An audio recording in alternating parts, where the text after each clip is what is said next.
আসসালামু আলাইকুম। এইমাত্র পাওয়া রাতের সংবাদে আপনাদের জানাই স্বাগতম। শুরুতেই থাকছে সংবাদ শিরোনাম। শুরুতেই জানিয়ে দিচ্ছি, আওয়ামী লীগ নিঃশেষ হয়ে যায়নি, আওয়ামী লীগ জনগণের সংগঠন বলেন জননেত্রী শেখ হাসিনা। জানিয়ে দিব, জঙ্গল সলিমপুরে এবার র্যাব সদস্যকে হত্যা নেপথ্যে বিএনপির পরিচয় সক্রিয় সেই সন্ত্রাসী ইয়াসিন। জানাবো 2 আসনে প্রার্থী শূন্য বিএনপি জোট, জামায়াতের সব বহাল থাকছে বিস্তারিত প্রতিবেদনে। সর্বশেষ জানিয়ে দিব, যাদের 3 ভোটও নেই তারাই নির্বাচন বন্ধের হুমকি দিচ্ছে বললেন মির্জা ফখরুল। সুপ্রিয় দর্শক, এতক্ষণ শুনছিলেন সংবাদ শিরোনাম, এবারে থাকছে বিস্তারিত সংবাদ। তার আগে অনুরোধ থাকবে, ভিডিওটি ভালো লাগলে এবং সর্বশেষ আপডেট সংবাদ পেতে চ্যানেলটি সাবস্ক্রাইব করে পাশেই থাকবেন। ধন্যবাদ। আওয়ামী লীগ নিঃশেষ হয়ে যায়নি, আওয়ামী লীগ জনগণের সংগঠন। অবৈধভাবে ক্ষমতা দখলকারীর হাতে গড়া সংগঠন আওয়ামী লীগ নয় বললেন জননেত্রী শেখ হাসিনা। প্রধান রাজনৈতিক শক্তি ও অংশগ্রহণমূলকতার প্রশ্ন।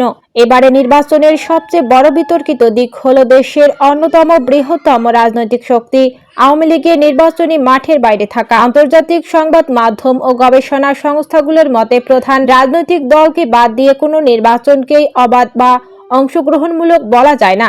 এটি কেবল দলীয় সংকট নয়, বরং ভোটারদের একটি বিশাল অংশের প্রতিনিধিত্বহীনতার সংকট। প্রশ্ন উঠছে, প্রধান প্রতিপক্ষহীন এই সংসদের নৈতিক ভিত্তি কতটুকু মজবুত হবে? আন্তর্জাতিক উদ্বেগ ও হাইব্রিড তকমা নির্বাচনটি এখন আর বাংলাদেশের অভ্যন্তরীণ বিষয়ের মধ্যে সীমাবদ্ধ নেই। ইউরোপীয় ইউনিয়ন সহ বিভিন্ন আন্তর্জাতিক সংস্থা পর্যবেক্ষক পাঠালেও তারা নির্বাচনের ফলাফলের কোনো নিশ্চয়তা দেয়নি, বরং তারা পরিস্থিতি গভীরভাবে পর্যবেক্ষণ করছে। গ্লোবাল ডেমোক্রেসি ইন্ডেক্সগুলোতে বাংলাদেশকে ক্রমশ হাইব্রিড বা আংশিক স্বৈরতান্ত্রিক রাষ্ট্র হিসেবে চিহ্নিত করা হচ্ছে। কূটনৈতিক বিশ্লেষকদের মতে এর অর্থ হল বিশ্ব সম্প্রদায় বাংলাদেশের নির্বাচনী ব্যবস্থার উপর আস্থা হারিয়েছে। ডেকোরেশন ডেমোক্রেসি বা সাজানো গণতন্ত্র। বর্তমান নির্বাচনী ব্যবস্থাকে আন্তর্জাতিক রাষ্ট্রবিজ্ঞানীরা ডেকোরেশনের ডেমোক্রেসি বা সাজানো গণতন্ত্র হিসেবে অভিহিত করেছেন। রাষ্ট্রের ভবিষ্যতের ওপর প্রভাব ইতিহাস পর্যালোচনা করে বিশ্লেষকরা সতর্ক করছেন যে এ ধরনের একপাক্ষিক বা নাটকীয় নির্বাচন রাষ্ট্রকে দুর্বল করে দেয়। এর ফলে আন্তর্জাতিক বিচ্ছিন্নতা, অর্থনৈতিক অনিশ্চয়তা এবং সামাজিক বিভাজন চরম আকার ধারণ করতে পারে। বিশেষজ্ঞরা হুঁশিয়ারি দিয়ে বলছেন, 12 ফেব্রুয়ারির এই নির্বাচন যদি কেবল আনুষ্ঠানিকতার মোড়কে সম্পন্ন করা হয়, তবে আগামী প্রজন্ম নির্বাচনী ব্যবস্থার ওপর বিশ্বাস হারিয়ে সংঘাতের পথ বেছে নিতে পারে। গণতন্ত্র একদিন ধসে পড়ে না, এবং এভাবেই ধীরে ধীরে তাকে শ্বাসরোধ করা হয়। আর আসন্ন নির্বাচন সেই প্রক্রিয়ারই একটি চূড়ান্ত অধ্যায় হতে যাচ্ছে বলে আশঙ্কা করা হচ্ছে।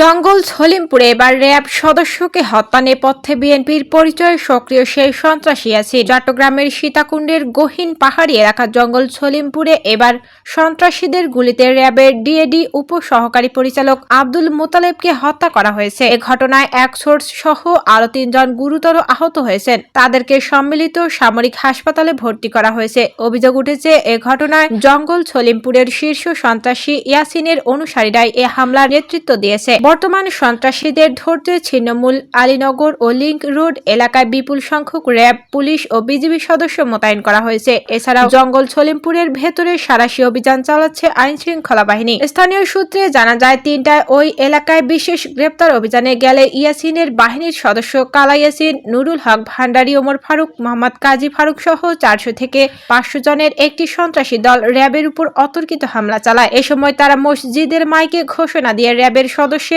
মারধর করে ও একটি মাইক্রোবাস ভাঙচুর করে। এ সময় তারা র্যাবের একজন সোর্স সহ 3 জনকে আলীনগরের পাহাড়ে তুলে নিয়ে যায়। পরে তাদের উপর ব্যাপক নির্যাতন চালানো হয়। এক পর্যায়ে থানা পুলিশ গিয়ে তাদেরকে উদ্ধার করে। মাইকে ঘোষণা কারা দিল, কিভাবে মুহূর্তে জড়ো হলো 500 মানুষ? মাইকে ঘোষণা করা দিল কিভাবে মুহূর্তে জড়ো হলো 500 মানুষ? এদিকে স্থানীয় সূত্রের সত্যতা মিলেছে র্যাবের দেওয়া তথ্যে। র্যাব 7 থেকে দেওয়া সংবাদ বিজ্ঞপ্তিতে জানানো হয়, 19 জানুয়ারি বিকেল 4টায় অস্ত্রধারী সন্ত্রাসীকে গ্রেপ্তার অভিযানে গেলে মসজিদের মাইকে ঘোষণা দিয়ে 400 থেকে 500 জন সন্ত্রাসী হামলা করে র্যাবের উপর। সূত্র জানায়, মূলত জঙ্গল সলিমপুর ও আলীনগরের সরকারি খাস পাহাড় কেটে প্লট বাণিজ্য করা ইয়াসিনের কাজ। এছাড়া পানি, বিদ্যুৎ, পরিবহন, দোকানপাট থেকে মাসিক কয়েক কোটি টাকার চাঁদাবাজি করেন ইয়াসিন।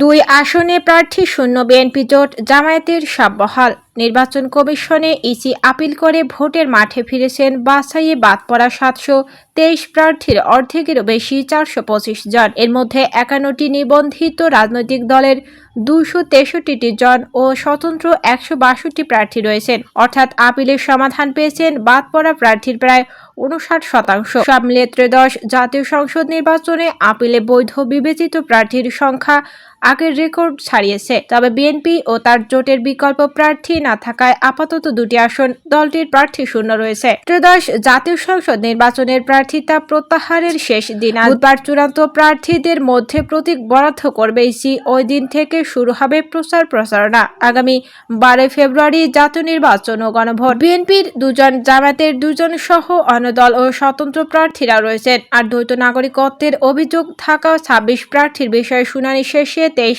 জনের মনোনয়নপত্র বৈধ ও 3 জনের বাতিল ঘোষণা করে ইসি। সংবিধানে দ্বৈত নাগরিকদের প্রার্থিতা সম্পূর্ণ নিষিদ্ধ। তবে অন্য দেশের নাগরিকত্ব ত্যাগ করার আবেদন জমার প্রমাণ এবং প্রয়োজনীয় ফি জমা দিয়ে প্রার্থিতা ফেরত পেয়েছেন এই জটিলতায় থাকা প্রার্থীরা। এতে সংবিধান ও আদালতের নির্দেশনা লঙ্ঘন হয়েছে বলে ইসিতে লিখিত অভিযোগ করেছে সচেতন নাগরিক মামুন হাওলাদার।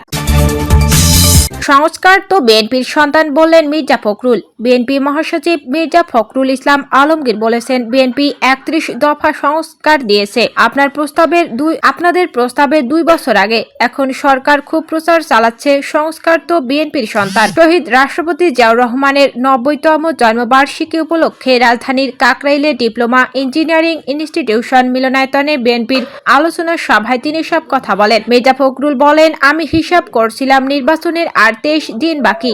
এখন অনেকেই বলছে নির্বাচন হবে কিনা, বাধা দেব, করতে দেব না। খবর নিয়ে দেখেন তাদের 3টা ভোটও নেই।